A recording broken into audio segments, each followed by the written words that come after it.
And I'm going to say New York, Mr. Todd. Yeah, I do.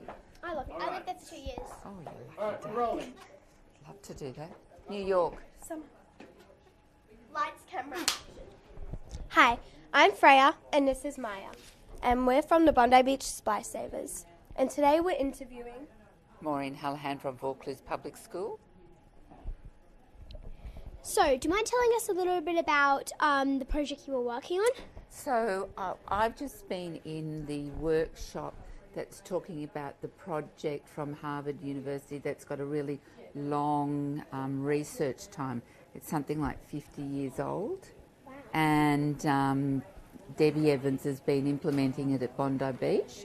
So I'm quite interested in it because it's got a really good research base, and the impact's quite significant with not a great deal of effort.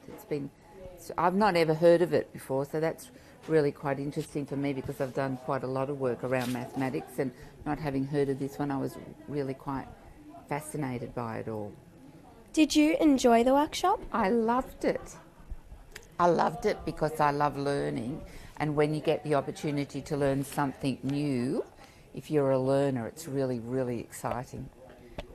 So when I came in briefly, I saw you making little towers out of these sort of cubes. Can you tell me a bit about that? So that was an exercise that we had to do, and it was to get us really to think around using problem-solving strategies and to work collaboratively. And we had to make as many combinations.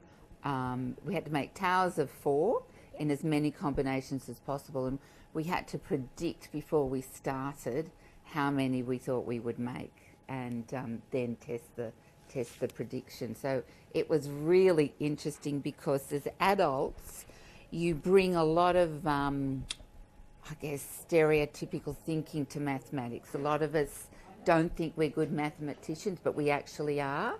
And even as an adult, it's good to have that demonstrated to you.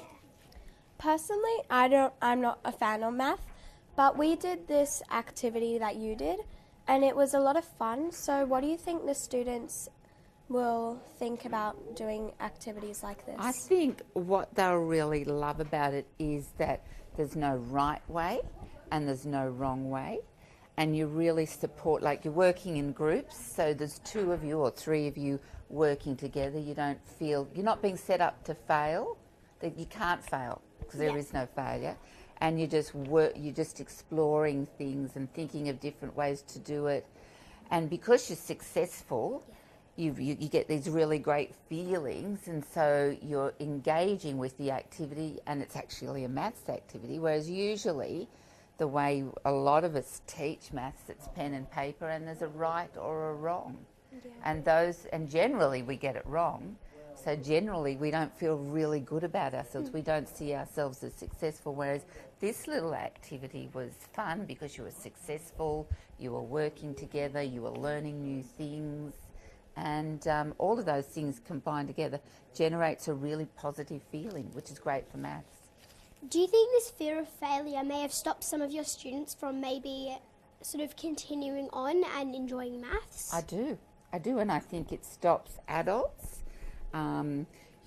If you say in class, your teacher says, tell me what 2000 and 2000 is, and that's easy. I mean, for some of us, but initially you balk because you don't want to appear wrong in front of your peers. And I think there's a whole lot of that in maths.